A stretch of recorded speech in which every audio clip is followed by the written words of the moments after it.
Es un horror que pasen estas cosas e que siga pasando nas épocas que vivimos.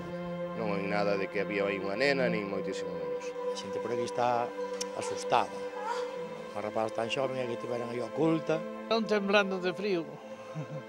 Yo soy madre, tengo 2 hijos y me veo en la situación de que puede sentir una madre cuando se entere de que su hija la llevaron engañada para un sitio y se me ponen los pelos de punta porque cualquiera de nosotros puede pasarle. Con un pouco de impotencia, un pouco de rabia, un pouco de todo.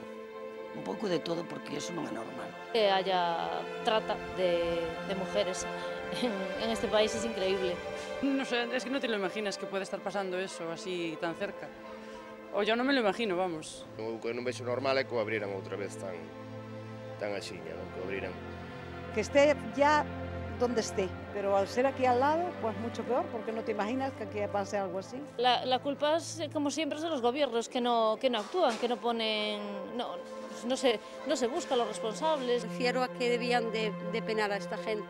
Cando a xente rouba cousas é porque as pode vender, porque hai quen as compre. Cando se fan cousas ilegales é porque alguén está interesado. Entonces, que non hai penas, se houbera penas non pasaba isto. Nada máis, non ten máis nada que decir. Se houbera penas perduras, duras, non pasaba isto. Vai haber que comprar unhas escopetas e chaman a lei da carballeira, a tiros, porque eso non hai dereito, non?